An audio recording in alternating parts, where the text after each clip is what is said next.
Assalomu alaykum, hurmatli asalarichilar. Mana bugun biz arilarimizni 5-marta shayveli kislota bilan sublimator yordamida dorilayapmiz. O'zi asalarni varatoz kanasiga qarshi necha marta dorilash kerak, qanchalik intervallarda degan masala turiladi. Shu masalani oydinlashtirib olish uchun sizlar bilan shu videoni olishga nima qildik.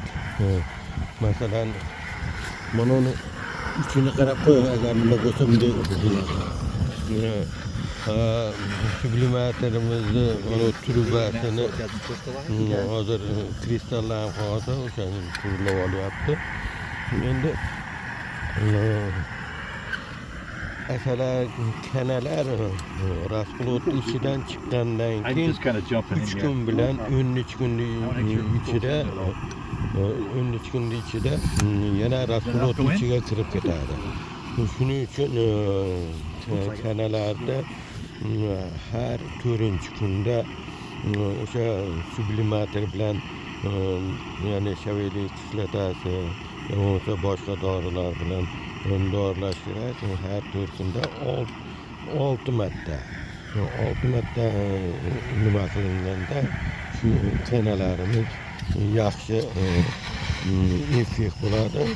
Har 3 kunda chiqqan o'sha rasplotdan chiqqan kanalar o'la boradi. Endi sublimator yordamida nima shayveli kislota bilan biz dorilaganda asosan temperaturasini 220 gradus qilib olamiz. Nimani o'sha bitta zapravkasiga o'zi 2 grammdan 2, 3, 4 gramm solish kerak deydi. Biz iloji boricha 4 gramm solaveramiz. Shunda yaxshi bo'ladi. Bundan tashqari bipinga boshqa dorilar bilan dorilaganda ham bitta doriga ishonib qolmaslik kerak. Bitta doriga ishonib nima qilib qo'ysangiz, u kanalar vaqt o'tishi bilan o'sha dorilarga immunitet hosil qilib qoladi va moslashib qoladi. O'shaning uchun kanalarni dorilaganda o'sha har intervalni 4 kunda bir dorilab 6-7 marta kuzgi dorilashni amalga oshirish kerak. Endi bundan tashqari arilarimiz mana hozir kuz holatiga kelgan arilarni 2 etaj, 1 etajga tushirib zich ushlaganmiz. Shularni nima qilyapmiz? Bundan shayveli kislotadan tashqari chumoli kislota bilan ishlash ham juda yaxshi bo'ladi.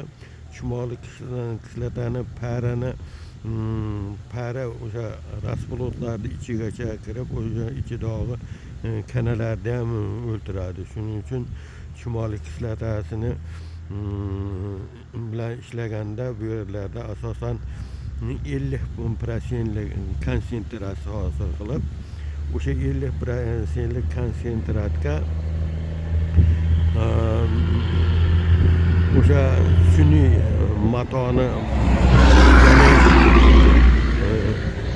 15 ga 25 o'lchamdagi sun'iy matoni botirib, o'sha matoni ramkalar ustiga qo'yilib ketiladi va teshiklari katta ochib qo'yiladi.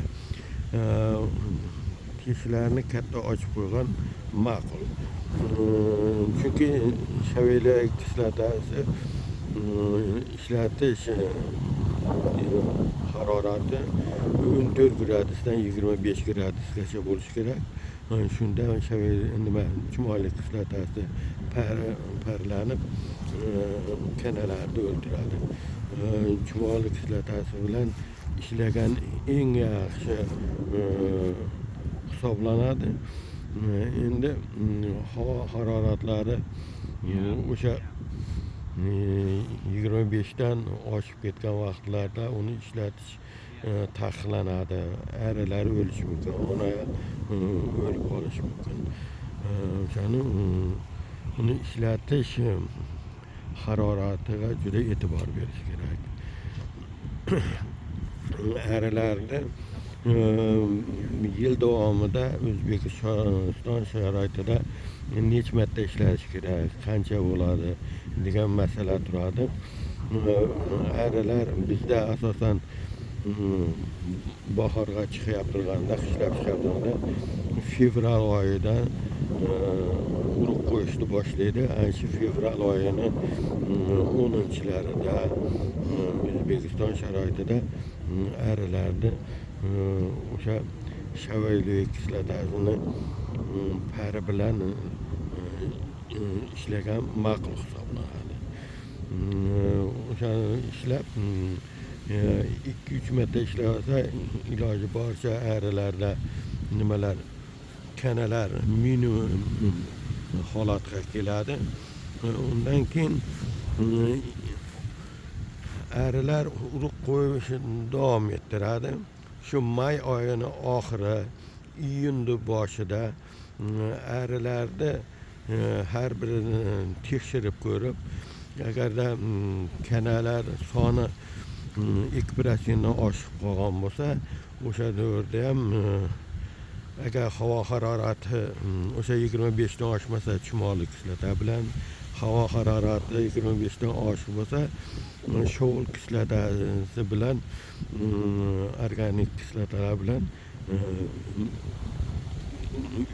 bir orasini 4 kun interval 3-4 marta dorilab olsa arilardagi kanalar azayadi. Undan keyin qachon asal hamma joyda ham shimoliy yarim sharda hamma joyda ham iyul oyida asal keladi. Asalni olib bo'lg'anishi bilan darrov avgustda 10-siga qolmasdan yana arilarni kana qarshi ishlash kerak. Ishlab undan keyin mana bu oktyabr oyini boshi, sentyabr oyini oxirlarida yana 6 marta ishlash kerak. Bu yerda sentyabr oyida ishlov beriladi. Biroz shimol bo'lgani uchun bizda oktyabr oyida ularni arilarda ya'ni urug'lar kamayib borgan sari ularni 6 marta yaxshilab doralash kerak bo'ladi. Shunday qilib dorilaganimizda arilarda kanalar juda azayadi. Keyin noyabr oyini oxirida arilarda urug' qolmaganda yana bir marta kanaga qarshi ishlab qo'yiladi. Bu varroa kanasi hamma arilarga kasallik olib keluvchi varroa destruktiv kana hisoblanadi. Hamma yoqda buzadi, ko'p kasalliklarni olib keladi. Bunga asosiy kurash olib borish kerak. Shu kanalarni vaqtida kanalarga qarshi vaqtida dorilanmasa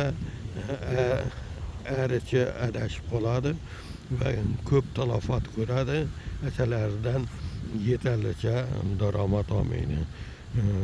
Bugungi videolarimda asosan sizlarga yetkazmoqchi bo'lgan ma'lumotlarim shu edi.